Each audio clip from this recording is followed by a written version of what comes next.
Welcome back to A Celtic State of Mind. I'm Paul John Dykes, and today I really am delighted to be joined by John Hughes and Paddy McGilp, and we'll be talking all things Celtic. Big talking points. We know that Matt O'Reilly's on the US tour. Will Celtic be accepting the filthy lucre this summer and cashing in on their star asset? Who else is going to be joining the new boy? Will it be Schmeichel? Will it be Idah? Who's going to join Sinisalo? I'm going to come straight to you, Patrick McGilp, the young man, the youngster, the protege of the Acsom team. When do we stop calling you that? What age do you need to attain, Patrick? Mid-20s? Well, I think Mikey Johnson, we're still calling him a promising youngster, and even Jamesy Forrest, I think a few people at 31 are calling him a promising youngster. So I'm a good 7 or 8 years away from no longer being young Patrick. I'm holding on to that title till at least my 30s by Celtic standards. But no, I mean it's good to have Celtic back. We've obviously played two friendlies now. Playing, I think it's DC United on Sunday, just after midnight. Uh, Flew out yesterday with Sinisalo, I think that's how you say his name, as part of the squad. So that was good to get the first signing over the line, 16th of July. It took me as long enough. I can stop counting up from when Joe Hart announced his retirement. I think, if I check my notes very quickly, 145 days it took to replace Joe Hart. So we've finally done it, and I think we're going to get. It's like buses. You wait long enough, and two come at once. I think we're going to get Schmeichel in the coming days. So we certainly. It looks as if we've sorted out the goalie position, which is obviously a delight. You've probably got another. I would say 4 or 5 areas you need to sort out if you want to. Really assert your dominance domestically and really have a go in Europe this season and try to get that 24th spot in the Champions League. So, things are moving. Hopefully see Bernardo, Idah and Schmeichel in very, very soon. And yeah, looking forward to the start of the season. That's great. Before I go on to the big fella, what is that top? It looks like a green and green hooped jersey. What is that you're wearing, Patrick? It's a Burza Sport top. Don't ask me Nice. what season it is, but it's a lovely. It's green and green hoops, so it's a nice wee top. I quite like it. So It's a I'll need belter. to try We and love our find out what football season it tops. was. We love our football tops. And modelling the new one, John, is it a training top, a leisure top? It's a belter, either way. I don't know. They just released it, and I had one too many of a Saturday evening, and just thought, look, I haven't. I don't look enough like a Christmas tree, so I thought, I need appropriate decorations. So I can already see in the comments, there's like, yeah, let's just say it causes an extreme reaction one way or another. It certainly does. Yeah. I mean, every time we release something, John, you look at the design team, you look at the manufacturers trying to link it to something. And in the past, we've all obviously had the stained glass window that was done to death every single time. Even last season's home top, I think, was attributed to that. And we've had the girders on the side of the stand appearing on a collar of a jersey. This one here. I don't know what the link was. Someone said it was something to do. Was it Mohammed Salim? Was it something kind of tribute to him, or was that someone just making stuff up online? You're ascribing far too much thought to my decision-making process, mate. No way, John. Oh, Celtic top, cool. Get that, and then it arrived, and yeah. Well, look, I mean, Christmas is just round the corner. Its time will come. It's always just round the corner, John. Absolutely. Now, Patrick just said there that we had played 2 pre-season games. I had heard kind of rumblings that there was a behind closed doors game with Burnley. And it only came to my attention again yesterday when Paul Lamb shared it on the Acsom group. And I thought to myself, what's the story with that game? Because I remember last season it was a similar thing, Patrick. We played a behind closed doors friendly whilst we were on tour. And we were able to establish the goal scorers in some of the starting 11. But it would appear that we've had a bounce game against Burnley. And from a wee request I put out last night, we won the game 3-1.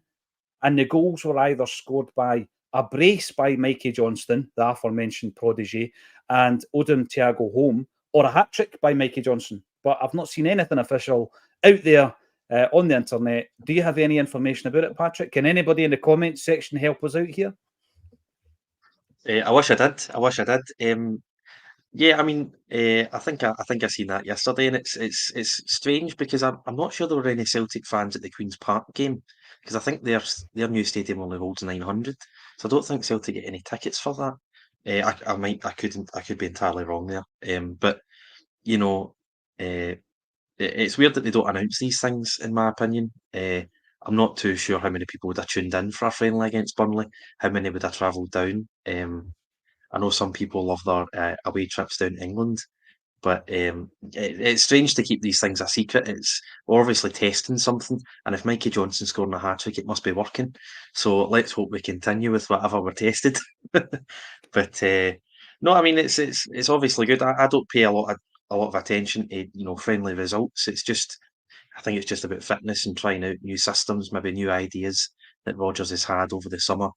You could read far too much into conceding 4 goals to Queen's Park, who almost get relegated for the Championship, and I don't think there's any point in worrying about stuff like that. I think the first test will be Kelly on the 4th of August, and I fully expect us to run out winners that day.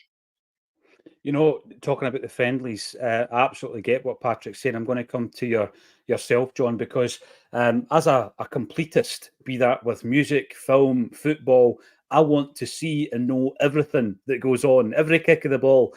And it was annoying because I kind of thought, well, it was another discussion point. Who showed up well? The biggest takeaway I'm going to take from the first 2 games, /3, are the comments made by Brendan Rodgers on 2 of the younger troops in Odenholm and Boston Lawal, because again, John, it just brings it home to me. There's me sitting as a fan watching these games thinking those 2 guys are doing pretty well, scoring them off my list of players that we need to loan out, thinking they might be part of the squad, and Rodgers says something the complete opposite. What did you make of that, John? Because it was pretty bold, but it could be a good management tool, can it? That kind of chat. I was surprised, actually, to see him say that. I thought it was quite strong. It wouldn't have surprised me to see him say it about Odenholm. But the big fella, I thought he was going to be in the plans. And the manager was quite complimentary about him only a couple of weeks before. Saying talented, big, strong, all the rest of it. So, I mean, I don't know what to make of that. And in what way? When he says he needs more from them, what's he talking about? Is he talking about dedication in terms of training? Is he talking about they're just not giving it enough effort? Or is he talking about they've just got like a bad attitude? So, I don't know about home. But the big fella's just, he's just back up the road from Fleetwood. You thought he'd have been raring to go, bursting to take his chance, had some experience, doesn't want to drop back down again. I don't know how to interpret it, to be honest with you. And I'm hesitant to jump at it in terms of bad attitude, because that's sort of smearing the players when we actually don't know. There's nothing in the background to suggest that they do have a bad attitude. So obviously that just leaves you with they're not giving enough in training. They don't have an elite attitude. It doesn't even need to be a bad attitude. It just needs to be not good enough in terms of their training. At this level, you need to give more. You need to do better. It's not enough to just clock on, clock off when you're supposed to. You need to be staying behind and giving it everything you've got. You need to be building yourself up, especially in Holmes' case. It's a real odd one. They're 2 of what we thought were going to be our most talented players and hopefully contributors this year, and it just seems to have thrown everything up in the air. And I'm not sure. Well, how did you interpret it, Paul John? Well, I was thinking about some of the things we've discussed where Brendan's been pretty ruthless as a Celtic manager. And we spoke about Bernabe falling foul of that and ending up on a bench in Brazil, then Haksabanovic, obviously with his initial loan deal, and then being shunted out the building, despite the fact, in his words anyway, that the board apparently wanted to keep him. And I think it comes down to that. I think he's been pretty bold with Rocco Vata, obviously out of contract. Vata wanted to come back and train with Celtic until a deal with someone was done. He was told not to return back for training. Daniel Kelly hasn't been involved in the friendlies. Can we call him a contract rebel? Probably. That's a bit kind of mainstream media, isn't it? A contract rebel, Daniel Kelly. So I think he's shown a boldness, John, and a ruthlessness as a Celtic manager. And I was surprised, particularly with Lawal, because I think he's done everything you would expect in terms of his development. Patrick, what do you reckon? A year away down at Fleetwood? I had suggested maybe getting him another year away at a higher level. There's talk, obviously, of some of our other players going out to Admira Wacker. I'm not sure if that would improve or that level is any better than the third-tier English football. But yeah, I was quite surprised. But as I said to John, the saving grace could well be the players can take it and it actually fuels their fire. I'm not sure. I don't know the characters of those two players, but often players can take the responsibility for that, the criticism, and turn it into a positive. Yeah, it's hopefully Brendan knows these four guys and three guys now that Vata's away, but hopefully knows their character, knows they're the type that need a bit of a kick instead of an arm around the shoulder, a bit of a hug, and hopefully they can kick on. And as John says, there's no way of knowing what he's been disappointed by, whether it's lack of attitude, not training as well, whatever it is, coming back from Fleetwood and maybe thinks he deserves a start. Who knows? Obviously, we've seen Kelly. Kelly for me, a bit like Ben Doak 2.5 years ago, I'm not really sure what else Celtic can do to keep a player like that, because we can't offer them 10, 12, 15 grand a week based on 15, 20 sub appearances in a 6-month period. We've given a young player an 18-year-old game time. He's come in, he's played well, he's scored a goal. We're offering him presumably a big bumper contract as well as even more minutes.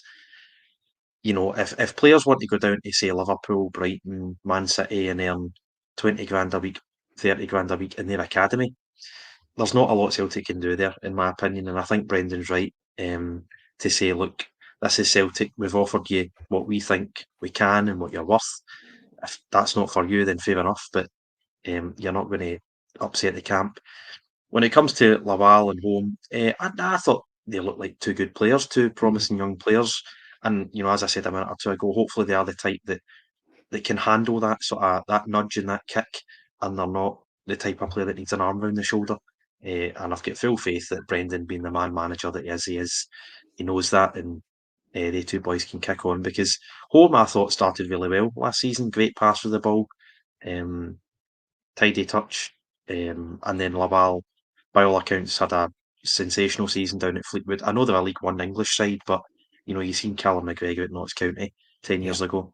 So quite keen to keep both of those players. Hopefully, this isn't them, with one foot out the door, and hopefully it is the sort of kick on that they need, because I can see them both getting plenty of minutes this season. The thing for me with Lawal in particular is the fact that he played an entire season at first team football, whereas Odenholm was in and out. So I was a wee bit more undecided about him. I seen the flashes like everybody else. The price tag when we bought him showed that there was a commitment there for a player who, at 19 when he came into the football club, had played something like the best part of 100 games, the senior football over in Norway. So I thought, like a few of the new signings, Palmer probably would come into this category. Yang to a lesser degree. Started off well last season, took a bit of a dip in the second half of the season and faded away a fair bit. But it's Lawal that I'm really surprised about. I know that Jerry Taylor asked Brendan the question after the Ayr United game, and he spoke positively, John. What type of a player were you, John? Did you need a fit up the backside or a wee arm in the shoulder? No, I needed to calm down. You were the one doing the kicking. Just I needed someone to stop me getting sent off. That was basically my football career. Because I obviously played a lot of rugby, and just couldn't go over how soft everyone was in the football. It was just so I would just get battered in, and no, it was interesting. My skills were questionable, but my commitment was absolute. Yeah, I was the same, John. Yeah, it was the lack of ability that became a problem later on. But I was committed. I was always there. But the ability let me down eventually. We're going to be talking about our first signing of the season. We should have a big gong and you just scalp it every time we bring someone in. Here it is. Jungle Lion is the first comment of the show. Yes, hopefully they do join the club. We're talking, of course, about Schmeichel and Idah on a more serious matter. The old band is back today, PJ and Big John. We could have put on the Blues Brothers outfits, John, but it wouldn't really have been fitting with a Celtic state of mind. You were missing last week. Nobody mentioned it, of course. I was over in Tenerife and knew your personal circumstances.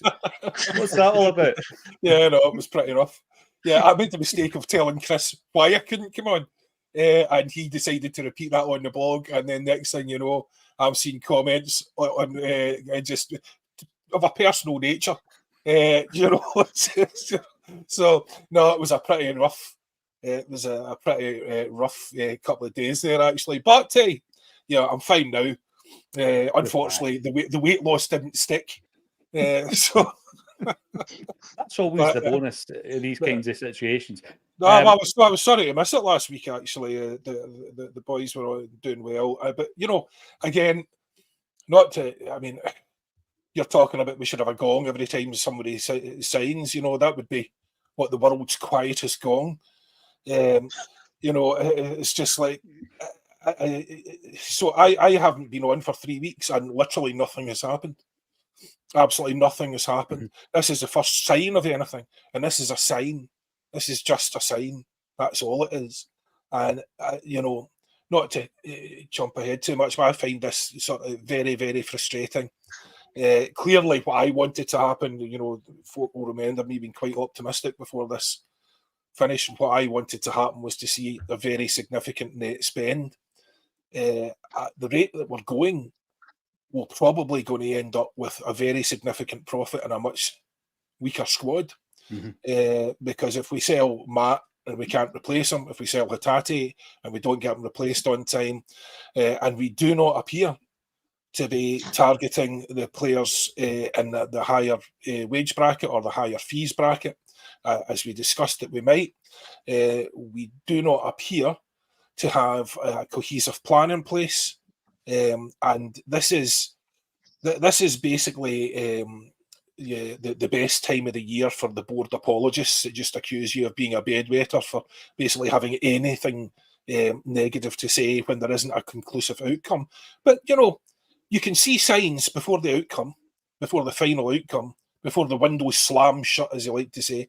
But you can see signs. We don't have a lot of time left, and we have an awful lot of ground to cover.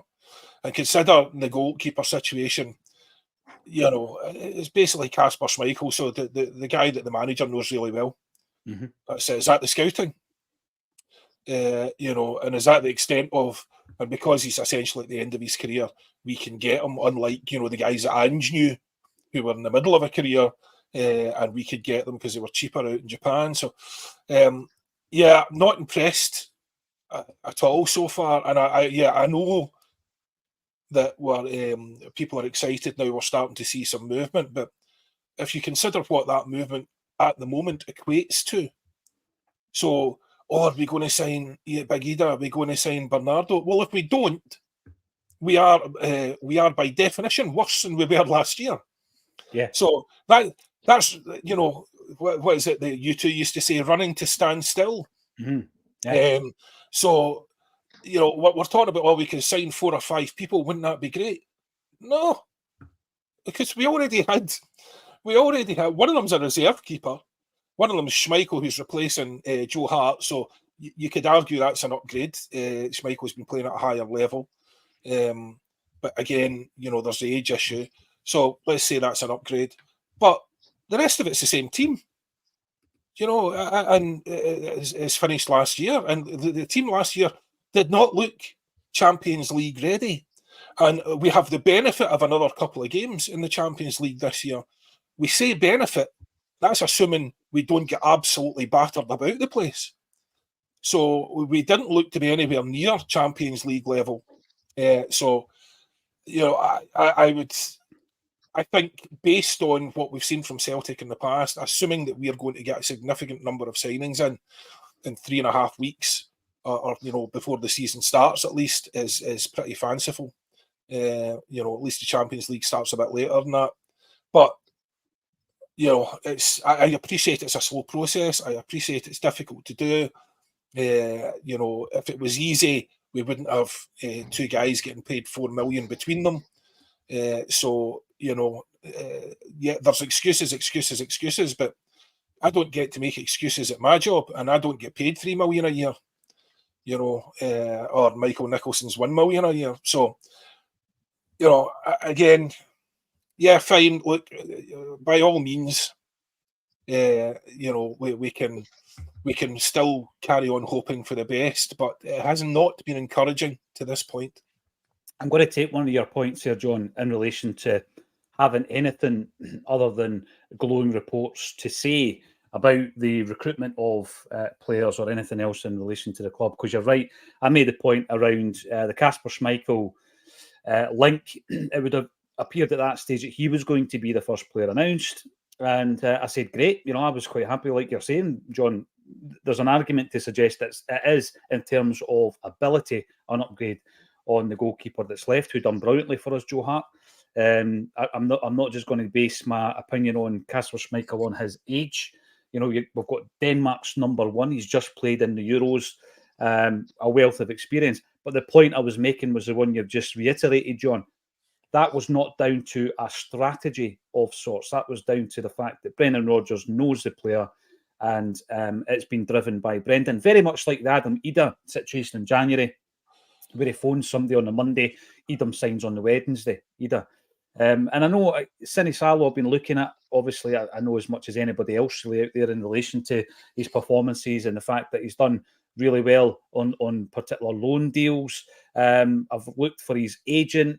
It could well be that he's, you know, we're aware of him because he was playing in the English league. I mean, these are the types of players we're buying because he was in, obviously, at Aston Villa for a number of years, didn't break through, but he was playing underage football. We might have been aware of him, and that was my issue. And I know, Patrick, that it can't just be one way when we're looking for recruitment. There are players that were picked up through recommendations that have been sensational, like Matt O'Reilly. There are players that have been picked up because of the knowledge of the manager, mainly the Japanese players in the case of Jan Postecoglou, that have worked out really, really well. But we also have to have a situation where the gaffer basically says to a recruitment team, so that Brendan Rodgers isn't spending the entirety of his summer trying to recruit players. He just goes to his team and says, this is what I need in this position. Where's my shortlist? They should already have it, Patrick. They should already be able to present the top 6 players fitting the criteria that have been set out in terms of wages, age, and transfer fee for a goalkeeper ×2, for a left back, for a left centre back, for a winger, for a striker. And they should be able to present that. And then Brendan Rodgers gets involved. But it seems as though Brendan Rodgers with Michael Nicholson and the head of scouting have been doing the whole thing themselves. And that's where my criticism comes in. We're kind of playing catch up if the gaffer is this intrinsically involved in the recruitment process. Yeah, it is a worry when you sort of break down how we've got here. You know, if you were to give them the benefit of the doubt, you could probably look and say, well, you know, maybe the recruitment team have identified 4 or 5 guys. One of them was Sinisalo, and the other 4, Rogers had a look at them and went, right, if you're paying 3-4 million for them, and I can get Schmeichel for free, you know, maybe Schmeichel's a better deal for the club. Mm-hmm. And I've got no problem if that's how we've arrived here, and I really hope it is how we've arrived here. But you know, I don't have a lot of faith that that's what actually happened. I'm quite happy with Schmeichel. By all accounts, he's played at a very decent level, even at the age of 37 over in Anderlecht. Obviously done really well at Leicester for years. So I'm quite happy with that. I can see him staying for the 2 years. You know, the rumour is we're going to get 1 year with an extension option. So I can see him being here for the 2, and then obviously the plan would be Sinisalo sort of takes over from him. It is obviously a disappointment, you know, when we're preparing for the Champions League and trying to improve upon the squad from last season. It does sort of remind me of the Jota Carter Vickers summer, where you are effective. I mean, in that summer, we spent 12.5 million to stand still, effectively, just to keep a hold of those players. Mm-hmm. And it is, you know, as much as we might praise the sort of loan to buy option that we can take advantage of, this is the sort of the hindrance with it. You're ending up, I think we're going to have to spend 8 or 9 million for these 2 players, Idah and Bernardo, just to stand still. But, I take John's point. We cannot be afraid to spend money. We can't be afraid to have a net spend. If O'Reilly does go, and I expect him to go, to be honest, we should be bringing in at least 30 million. To have a net spend, I don't think it's that ambitious. If you're spending, say, 10, 11 million on these three players, to then go out and buy, a quality centre-half, a quality left-back, a quality winger or two, to compete at the highest level, to absolutely cement your place at the top of Scottish football. I don't think that's unambitious. So I don't really want to spend money for the sake of spending money. You've seen Barkas and Ayeti and, all the other different failures that, clubs have overspent and the player just doesn't hit the heights. But I don't think we should be afraid to spend that money because, as John says, we cannot stand still. We cannot, because if you cannot stand still is the point, because you end up going backwards. If you think you're standing still, you've got to keep on pressing forward, because it's as if we peaked, maybe 18 months ago, 2 years ago, and certainly the past couple of transfer windows, the squad's been getting worse and worse, and we need to seriously buck that trend, because we've seen it when Brendan was here first time around.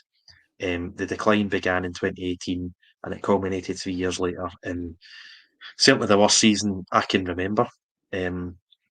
So you need to make sure you're not going on a managed decline of 3-4 years thinking you can cheap out and not sign any sort of ambitious players. You need to spend that money and maybe forget about the net spend of zero for one season and maybe push the boat out a bit for a change. I like that thinking. I'm going to liken it to me going on holiday, right? I am the worst prepared person going on holiday.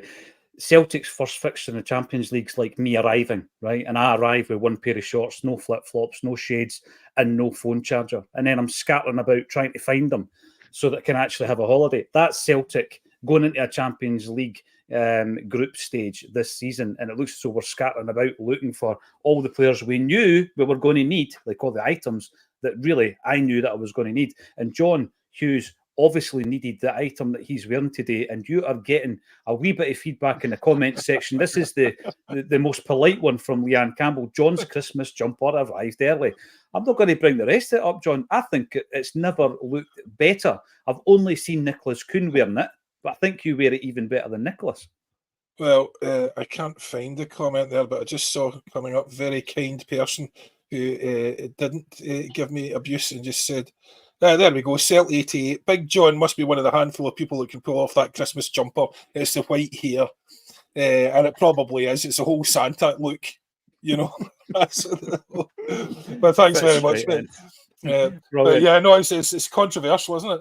But what you're saying there, Patrick, is the thing that we've never done and why we're always in trouble, or why we always seem to be scrambling to make up ground, as you described, Paul John, it's just because we don't improve from a position of strength. We wait until we're threadbare and then you're trying to throw things at it and you're just about adequate. And the people that call it managed decline, as you have, are absolutely right, because that's what it has been. But the problem is you do that for so many years, it becomes a pattern. And, they can be difficult to break, and attitudes can be difficult to change at board level and all the rest of it. It just seems to, again, based on the targets we've been looking at and seriously linked with, we don't know what's happening behind the scenes, but it is not inspiring. We're not sitting here thinking, at the end of the summer, I was saying we should have a £30 million net spend, which means we could spend 50 million, depending on, what we get for Matt O'Reilly or Hatate or whoever it is. But we are still right now looking at potentially losing, 2/3 of our best midfield. Mm-hmm. And I don't have any confidence at all that they are going to spend enough money to replace them. Just, because we've shown no indication of it. Again, we're nitpicking over, we're trying, Bernardo's a good bit of business if we get him for $3.5 million. But, the fact that we were chipping away at that for, I don't know how long. And Bernardo, again, I'm delighted to have the guy on board. I think he's got a good upside. But he is a reserve at the moment based on that. So, we've been nickel and diming, as they say in America, on trying to sign guys who are essentially reserves. So, it doesn't inspire me to think we're going to spend a pile of money on guys who are first team players, absolutely guaranteed first team slots. So, if we were to make 35 million out of O'Reilly and Hatate, does anyone really believe we're going to spend that? I would ask that to people in the comments. Are we going to spend, if we get 35 million or even 30 million for O'Reilly, are we going to spend that 30 million? Right? Never mind make a net spend, as I suggested they should. Even if you had a net spend of 20 million, you could still be looking at spending 50 million in total. But we don't appear to be. It just doesn't look as if we're going to target. And look, I'm not there behind the scenes. I don't know what's going on, but it looks like even if they're working very hard, there's only a handful of them because we don't have a proper football department for a kickoff. So there's a handful of guys working very hard, but I don't think it's going to be enough to get us where we were hoping we would be before we started the Champions League. The thing with that, John, is this is not, like we've said, it's not a new phenomenon. We were in that situation when Ange Postecoglou took over the reins, and there was a real rebuild required over, I would say at that stage, he did it over 2 windows, and the way that he went about his business, working closely at that time with Michael Nicholson, again, wasn't ideal. But because we pulled it out the bag and we won the double, followed by a treble, and the fact that we followed up our business interests in Carter Vickers and Jota in that second season, it kind of papered over the cracks that the recruitment side of things, the strategy, the build-up, the whole structure of it wasn't perfect. And it took a very, very strong manager who had a knowledge of, I'm going to call it an untapped market, certainly an untapped market in terms of Celtic. We hadn't bought a player from the Japanese league since Koki Mizuno, about 16 years before. That's the only reason that worked. And then obviously Brendan's come in. He's trusted the recruitment team to do the job last summer, it would appear, and they didn't do very well at it. And now, again, we're returning to that situation, quite an antiquated approach where the CEO and the football manager is doing the recruitment. That's not the way it should be at a club like Celtic going into the Champions League. Patrick mentioned it before that every so often we can kick on, but we seem to regress when it comes to it. And I think that we've seen it so many times. I've used the Seville example, whereby the 2 seasons following Seville, you look at the signings, we were not spending money. We were bringing in loanees like Henri Camara. We were bringing in free transfers like Juninho. And what then happened was obviously the gaps, certainly domestically, didn't get any wider. And on a European level, although we did well because we had invested in the first 2 seasons under Martin O'Neill, it did taper off. It tapered off to the point where O'Neill left, Strachan came in. And I think that we did the same thing with the first 2 seasons under Ange. We've invested well, and then we've regressed. And it's about time that we stepped up. As John says, there's no point in having all that level of money in the bank.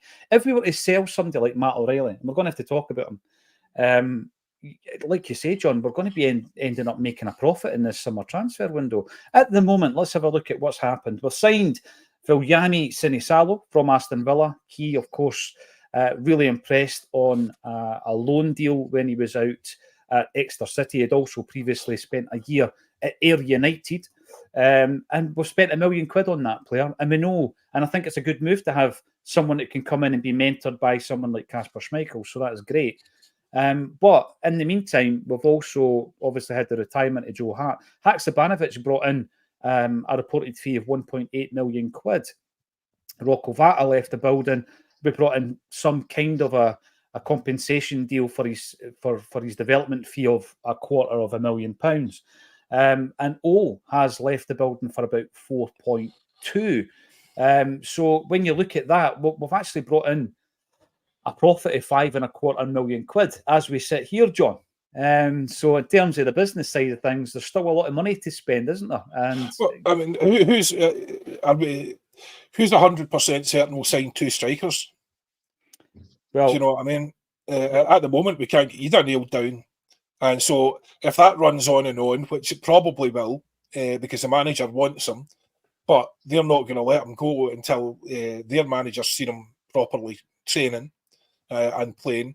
So that could be right at the death. And we need 2 strikers, unless we're going to go with one more striker and have Idah as your fallback position. And again, that is not an improvement. And people saying like, give Bernardo a chance. I give Bernardo every chance. The boy's got potential upside, but at the moment, that's what it is. Not just for him, but for us, it's a chance. We're taking a chance because it's not guaranteed that he will make the step up. It's not guaranteed that he will be able to make a forward pass. As he was unable to for most of last year, but none of that's. We're talking about, even if he does step up to become a first team regular, is he going to step up to the level where he's actually improved that midfield? And people saying, get Rio fit and Calmac, and you wouldn't miss O'Reilly. O'Reilly, first of all, the provider of basically all creative spark that we had. So massive miss. And as I understand it, based on whispers, which could be nothing more than that, but the manager doesn't fancy Hatate at all because he gives the ball away so much. If anyone's likely to be out the door after O'Reilly, it'll be Hatate, and he certainly doesn't fit the profile of the kind of player that Brendan's had in his midfields before. So, look, I think we are. At the end of last season, we had an opportunity. We were looking weak, and we had an opportunity to do something this summer. If we don't address this situation, by the way, can anyone name me the left back that we're connected with? Because as far as I can understand, that boy's undercover. So I where are we going with it? We've got very, very, very clear gaps in the team. Never mind the squad. There's got problems in the actual team. And we were so dependent on Matt O'Reilly last year that whenever his performance dropped off slightly, it gave us real problems because he was really the only bit of creative spark when you look at the stats and all that. So, I'm not taking this lightly, and I'm not going to be enthused until we start seeing some evidence of the ambition that we're not just papering over cracks with, he can play there. If that boy's not, second, that's like the old, scales for left back argument. Can he play left back? Can he? Aye, maybe he came up that way, but has he played it for us? Not at all. Is he going to play left back in the Champions League if something happens to Taylor? And then who steps into the centre half position? Because there's a whole host of issues there. It's just, if you want to start breaking this down, there's a lot of areas of concern, and none of them seem to have been addressed or being addressed. So, I'm going to take some convincing in the next couple of weeks that I should be more optimistic than I am.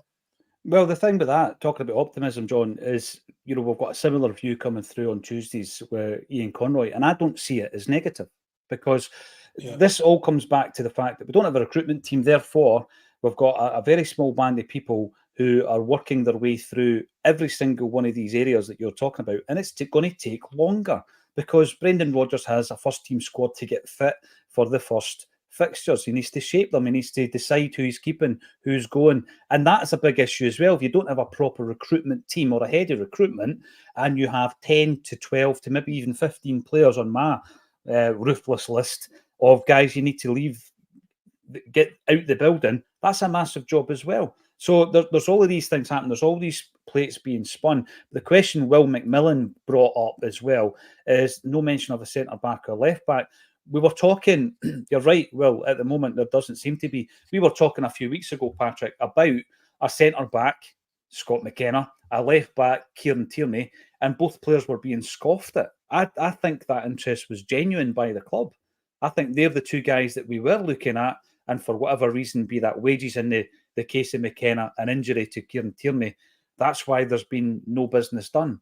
But the frustration is real, and I don't think anybody should be called negative for being frustrated with the lengthy time it's taken to get deals over the line, Patrick. I know we need to get them right. We can't fall into the category of last season where we're just buying players, filling squad numbers, and they're not good enough. I get it. But at a club like Celtic, we should be able to do it. We should be able to do it quick enough and get the right players in. Yeah, and that's why I was keeping that sort of running tally in the goalkeeper. That was 145 days between Hart announcing his retirement and Sinisalo. And as John said, that's a goalie for 2-3 years down the line. It's a reserve goalie. It's a youngster. Obviously Schmeichel's going to come in, this week by the looks of things. But it's about how long the club have had to prepare this. And in the case of centre half, it's arguably even longer. Even when Scales was playing well in the first half of last season, I don't think any of us really thought this was a long-term solution. And certainly in the second half, when he was playing a lot poorer, but was still ahead of all the other options. I think we all recognise that we have to sign a centre half here. For whatever reason, the manager does not fancy Lagerbielke. Naroki seems to be on the injury list, the injury table all the time. As does Welsh, who probably isn't good enough to be a starting centre half. And then obviously Scales as well, in my opinion, is not good enough. And we've had a similar, if not longer, time to identify a centre half. As you said there, about 3-4 weeks ago, I think we all thought McKenna was, imminent. I think maybe a week after Scotland were knocked out the Euros, I think we're all expecting him to be at the Celtic Park tunnel with a scarf above his head, with holding the shirt down at the dugout. But that's gone totally quiet. That's died a death for whatever reason, whether it's wages, whether it's he just doesn't fancy coming to Celtic. Tierney obviously was a bit not pie in the sky, but it was probably less than likely, less than 50%. The injury totally scuppered that one as well, of course. McKenna was actually so long ago, I'd forgotten we're linked with him. It was only when you mentioned it there did I remember, because I was thinking, we've not even been linked with a centre-half yet. And, assuming Schmeichel does come in, it is arguably absolutely number one priority. I was thinking before I'd done the bulletin last week that, left back, we're okay, we've got Taylor. And then you actually start thinking, but we don't have anyone else. We don't have a backup. Scales is meant to be the backup, but as it stands, Scales is the starting centre-half pairing with Carter Vickers. Not only that, I had to do a quick Google search there. I remember the last time I seen Scales play left-back, it was against Wraith Rovers at Celtic Park in a cup game in 2022. And he scored the opening goal, but he was absolutely diabolical that day. In my opinion, he was diabolical. So not for me, Scales at left-back. So we need another left back, whether it's backup or if we can get better than Taylor, brilliant. Definitely need a starting centre half. I think we certainly need a third striker, a right winger, and then Bernardo to come in for O'Reilly. And then only then can you say, right, we're maybe looking like a team here. And to put a timeline on it, if you're needing a first team centre half, I think you need it before Kilmarnock, because Kilmarnock is 4 weeks. I think we'll beat Kilmarnock with Scales at centre back, but it's 4 weeks before the first derby game, and I think it's 6.5 weeks before the first Champions League game. So you need time to both, if it's McKenna, maybe get his fitness up. If it's anyone else, whoever it is, they'll need to start that bond with Schmeichel, Carter Vickers, Johnson, and Taylor. So I think the clock really is ticking here. You're talking about 2.5 weeks to sign a centre half as good as Starfelt. John's looking at me as if I'm asking for a lottery win here. It's not you, mate. It's just people are talking about we shuffle people around. We move Scales to left back, and all the rest. It's shuffling the deck chairs on the Titanic, basically. But we were screaming out for a change of formation last year, when it was obvious that we shouldn't have been playing with wing backs, because our wing backs were effectively dreadful, right? So it's screaming out for a 3-5-2 for months. Didn't change it, not once. The chances of them changing it next year are slim to nil, right? Unless he is buying in a pile of players, we're just not seeing it yet. He's not going to change it based on the squad that he had last year. So unless he's bringing in new players, we're not going to see that. Scales is not going to be playing left back, right? So it's just that's just the way it is. He's, he had plenty of opportunity to do that, and he did not do it. And he did not do it when we really needed. We had a plethora of centre halves. We could easily have gone to 3 at the back. Shored up the midfield, had more creativity going forward. The boys on the wings, 3-5-2 would have been the way to go. We had nobody on the wings, basically, at that point. You had your Palmas and Yangs that were both having nightmares, round about that stage when we weren't doing well. And he never changed the formation. He showed no inclination to change the formation. He's not going to change the formation. I think the notion that he's just going to, and the idea that we should be shuffling round last year's squad, which was inadequate as it was, because that'll be fine then. No, that's the kind of lack of ambition that puts you bang in trouble. And then you're bringing the players in too late, John. I mean, going away to America, right? Last week, 2 weeks ago, rather, this is Acsom's guest was David Elliott. And quite a few people say to me, I don't remember David Elliott, but that's just the way that show's going to go. We're going to be speaking to guys that they might have played 6 games for Celtic. They might have played 600 games. They might never have played for Celtic because it's all about having a Celtic state of mind, someone with a story, a profile, and a Celtic state of mind. And David Elliott was talking about, the trips with the team. Now, he was a young guy coming into the team, but going away to Portugal, for example, and even going to Simil Hydro before big games. And it wasn't about really the training. It was more to do with the togetherness. It was more to do with the morale and bringing new guys in. And the reason they did it in the summer, it was because obviously that was generally when new players were coming in as well, either being promoted from the ranks or coming in from other clubs. And then you went on this trip. So we're going away to America, and I think it's a great opportunity to bed new guys in, get them into the team spirit, if you like, and get to know their teammates. And I just wish we would do things aligned. I wish we did do things in order, get them in the door, take them for the togetherness and being part of the team and the team spirit and all that.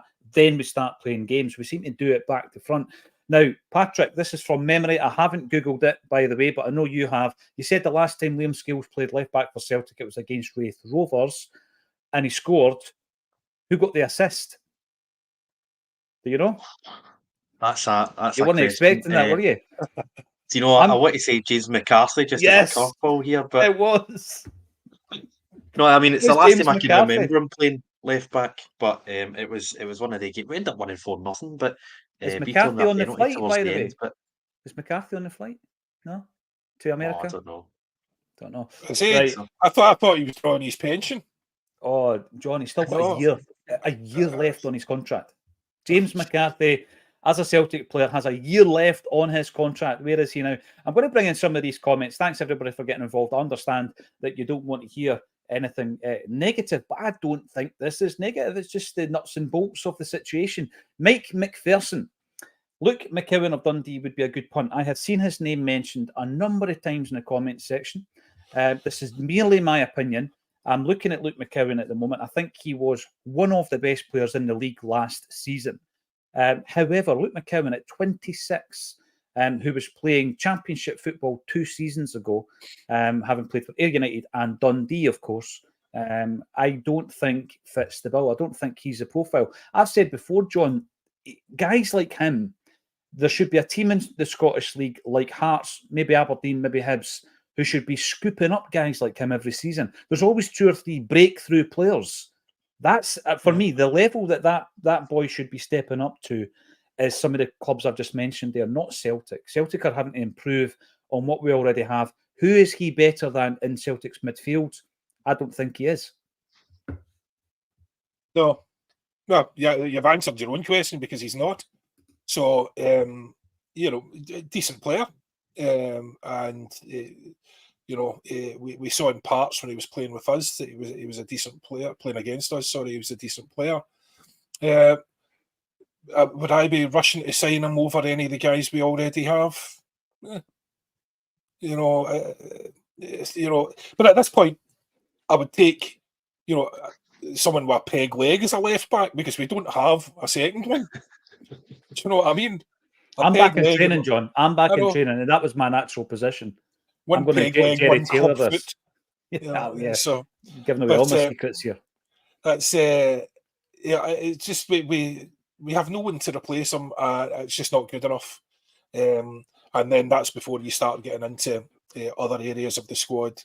And interestingly enough, why is Lagerbielke still here? I know. I mean, they couldn't get him out the door fast enough. And was there not a deal on the table? The deal was done, and we pulled him back from the deal. What happened to that deal? You're right, because Carter Vickers was unfit, and at the last minute, Lagerbielke had already started giving interviews to the Italian press. He was on his way. He was talking about having to play games to prove himself and all this kind of stuff. Then he gets pulled back into the squad. You're right. Why is that deal not been reignited? Why is he not been moved on? And hopefully we're not waiting on that, John, before we bring in another centre-half. Because I know if we were to bring one in just now, you'd be looking at the situation saying, like the goalies right now, we're just brought in 2 new goalkeepers, and we already still have Scott Bain, Benji Siegrist, Josh Clark, Toby Owolayemi. So it looks like we're top heavy. But sometimes we're just going to have to run with that. We're just going to have to do that, aren't we? Well, not everything falls in place as you want it, but you have to take the opportunities as they present themselves, and have enough confidence in yourself to move these guys on, or find them a home temporarily, even so that they're not on the wage bill. But you can't just have everything falling lovely into place for you. That's not the way it works. Opportunities don't come up like that. Where are we going to find? This stage, how can we not have identified after last year's 2 windows and arguably the year before when we knew Bernardo wasn't good enough, we still don't have an identified left back? I mean, we cannot get to the end of this window without dealing with that, And then we've got the whole, the musical chairs that is our centre halves. Because what's going to happen? If you're saying, Patrick, that Scales isn't good enough, then that means we need to replace Scales. I would agree. Carter Vickers wasn't in the best of form at the end of last season either. So if we're replacing Scales, fine. So Scales drops back 1. So then where does that leave us then? So at the moment we've got Welsh, Lagerbielke, Norowski. Is there anyone else I'm missing? Kobayashi. How can you forget Kobayashi? How could you forget Yuki? Yeah. He was playing right back, wasn't he? Left back, John. He's the backup left back. Him. Yeah, look, that might be it. That might be it. A man who very much like Taylor is completely useless in the air. Couldn't defend a back post if his life depended on it. So. Yeah, there's a lot of moving and shaking to be done, and we haven't. Yeah. The time is ticking, man. It's moving so quickly, and we'll see. But they have. I'm a bit deflated by the notion that it's just the manager and the one guy who works with them, and then the CEO as well, and that's who's trawling through basically global players and phoning all the agents and who do we know and what contacts do we have, and that's basically the way that it's been done, rather than an analytic or data-led process with some real guys with teeth of the quality that we need, allied to a few potential guys. So it just doesn't look like that at the moment. So we'll see. I mean, the bringing in the young keeper is a good bit of forward thinking, but we sort of had to do that anyway because Siegrist is gone. So it wasn't really like we definitely need to bring in someone and move these guys on. Siegrist is going anyway. So unless you're running with just 2 keepers. And then that's the argument. Are we going to run with just 2 strikers? Do we get 2 quality strikers? Because the point of having a third striker is he'll never see game time, very much like he'll never see game time because we only play with 1 up front. So unless we're going to change that, then are we going to spend multi-millions on a third choice striker that's going to spend a lot of time on the bench? And I thought $4.5 million was really fantastic money for Yeah. Oh, brilliant. So Absolutely brilliant, John. And you've raised a couple of points here. The first one on the striker. If you're playing with one up top, John, what you get is you get a frustrated second or third choice, be that Giakoumakis or O, who's not getting enough game time for what they expect, and then inevitably they will fall out of favour and move on. So I think that if we bring in Idah, you've then got Idah and Kyogo. I think that's a smashing pair of strikers to have, and obviously we've seen last season certain games Idah's going to be a better option. We saw it when we won the league against Kilmarnock, for example. The third choice that Brendan spoke about was Rocco Vatan. He said that he had been told, Rocco this is, that he would be the third choice striker. We were going to run with Kyogo, hopefully Idah, and Rocco Vatan up top. And I found that explain that to me. Yeah, explain that to me, Paul. Yeah. Because he's a winger. So he's a winger. why? Yeah. We've never played him as striker. As far as I know, he doesn't play striker at all. Now he was going to be the third choice striker. On what basis? Again, was it a ploy to try and convince the player to stay at the club? I'm not sure, John, but I think we need two strikers in the building, particularly now that O's left. But the third choice striker was Rocco Vatan. He's left, which means we've currently got one. We're still interested in Idah. People got excited on an Instagram post that he put out that he was on a plane. Unfortunately, it wasn't Celtic's plane. Stephen Donnelly, the reason I'm bringing this up is because I've said this before, I'm against this kind of thing to a degree, but not against buying players from our league. I would buy, for example, in Lennon Miller today. I would buy him yesterday. 17-year-old Motherwell player, I think, is a real great potential. He was at Celtic when he was a wee bit younger, and I thought every time I saw him last season, he was tremendous. But he fits an age profile that McCowan, for example, doesn't. And I've seen Danny Armstrong's name being mentioned a number of times. Stephen Donnelly has said it, and I think Armstrong really did perform well against Celtic last season. Is he better than Kuhn and Yang put together? What the question I would say, ask Stephen, and I'm going to ask this to the people tuning in and commenting: would he get a game, and if so, ahead of who on the wing? And I'm going to ask the same question about Luke McCowan: would he get a starting berth for Celtic? And if so, who's he replacing? Because I don't think McKibben would replace Rio Atati, Matt O'Reilly, or indeed Callum McGregor. And I don't think Armstrong would replace... Who are our two first-choice wingers? It's James Forrest. He finished the season as the right winger, and Maida on the left. Danny Armstrong's not getting a game on the wing ahead of those two guys. The argument you're making is perhaps Kuhn, perhaps Yang, maybe Palmer. I'm not so sure. So I'm going to throw that one out to the comment section. We're going to finish up today's show talking about Adam Idah then, because, like John, I would have hoped the deal would have been done already for Adam Idah. I think it is a bit of a no-brainer, as is Bernardo for me, Patrick. And if we're haggling and we do it right and we get a player a wee bit cheaper than we expected, because it looks as though we're doing that with Bernardo, $3.5 million, fair enough. But let's not leave it too late, because for me, Idah is an absolute no-brainer. If we need to spend 5+ on him, we go and do it. Yeah, definitely. And, I think this is a guy that we've all known for months would cost us 6 million, and Celtic have decided to offer 4. Despite the fact that he's had a really good 6 months and the manager is willing to give him a chance, and he's been at Norwich for ages. So I don't see why they would let him go for next to nothing. Bernardo's a different story. I can't see Bernardo playing for Benfica. They let go of youth players all the time. They make a bunch of money doing what we should be doing in a similar size league to ours. So I think he'd accepted he wasn't playing for Benfica, and they'd accepted that he wasn't going to make it there. So I think they were happy to take that discount. However, Idah, there's obviously a similar connection between him and Norwich, but if we can get a discount, that's brilliant. But this is a guy who I think was more obvious than Bernardo as a signing. He had a brilliant 6 months, unbelievable 6 months. That game at Kilmarnock, 3 games before the end of the season, was an extraordinary performance, and he gives you that totally different option to Kyogo that we missed for, I would say, 12 months between Giakoumakis leaving and Idah coming in. So it's a no-brainer, and this comes back to the being unafraid to spend money. He, by all accounts, wants to come back. We want to sign him. It's literally just about agreeing a fee. there was 5 or 6 million was quoted in the press. I'd like to think that would be adequate. And as soon as we come up to that level, he'll be in the door. And we do need to get him in the door because, hypothetically, you've got all these positions, as we spoke about.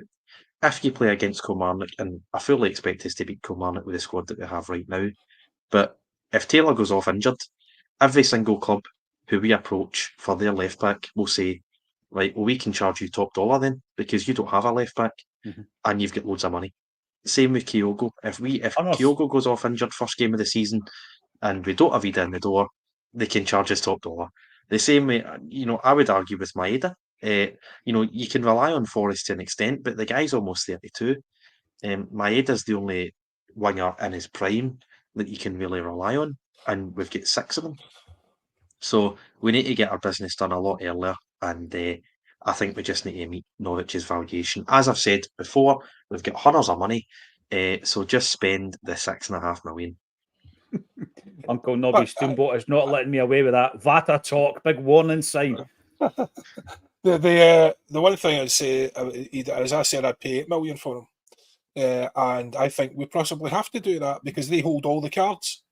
He's a young fella with potential on a long contract. He's just performed extremely well up here. Why would they let him go cheap? And that is cheap for their league. 8 million. Well, we're just so conditioned to thinking, I wouldn't pay any more than 4.5, 5 million from him. Have you seen some of the transfers that happen elsewhere? Especially in England. Sorry, Nat Phillips. Oh yeah. How much was Nat Phillips? How much is he going for? The chat is 8 million. 8 million. Yeah. The worst centre half I have seen in my puff. Right, and he just genuinely an absolute bomb scare of a player. 8 million quid, and we're saying, oh no, but you couldn't value Idah at 8 million. Of course you can.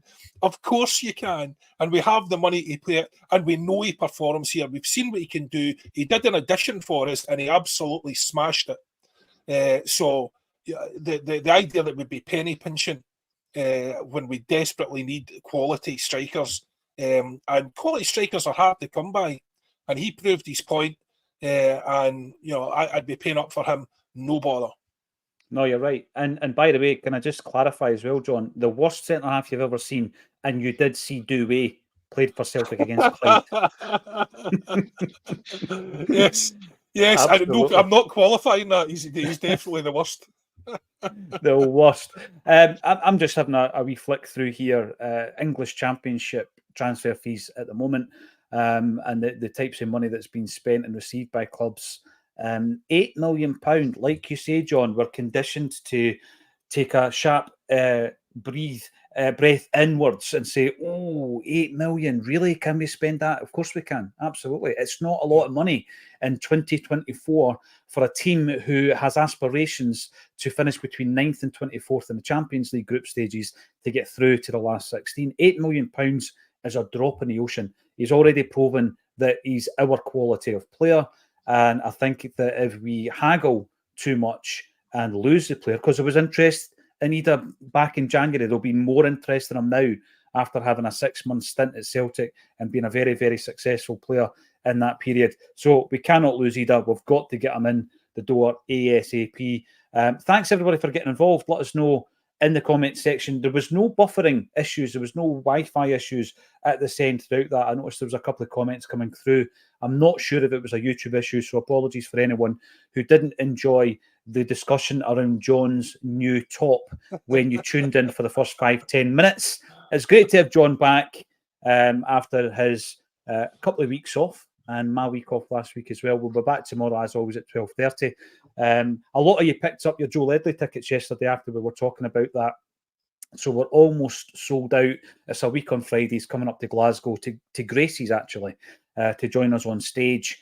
There are a few tickets left if you want to come along. The ticket link is underneath this video. You'll see some of the Acsom troops there as well. I've got to say a big shout out actually to Chris McElwain, aka Double Denim, and Asim Rabani, who at this moment in time are filming at Barras Art and Design, and they are interviewing. Can we call him a Celtic legend? Yes, we can. The Rhino, Murdo MacLeod, John. That's who's going to be Friday's fantastic. special guest. Yes, Murdo McLeod is joining us for this Friday's show, and apparently he's already on great form. Really looking forward to that. Well done, Asim and Chris, for running that for 2 weeks without me as well, which basically shows that, I'm redundant at the click of a finger, John. And maybe I need to up my game. So well done, guys, and I'm looking forward to seeing that on Friday. Join us again. You cannot trust that McElwain boy. He takes private information. Takes private information and makes it public. And shares it to the wider public. By the way, talking about the wider public, I noticed earlier on when I took a wee sip of my drink here, this was a mug that was given to me by a Celtic supporter who came to an Acsom live gig. He'd gone into the Celtic shop. He was over from Ireland with his missus. He went into the Celtic shop, bought me a mug. Says, I'm always noticing that you're drinking out of music mugs. Here's a Celtic one for you. And brought it to the gig. How nice is that? And then I bumped into a Celtic fan at the airport. Had a right good chat with him. He was an Acsom fan as well. So a big shout out to all these people who come along and say hello. It's an absolute pleasure to be talking about Celtic for an hour a day. It's no chore whatsoever. And it's great to meet people who share the love and passion for our football club. Thanks everybody for getting involved. And thank you to John, Yogi Hughes and Patrick McGulp for joining me on A Celtic State of Mind.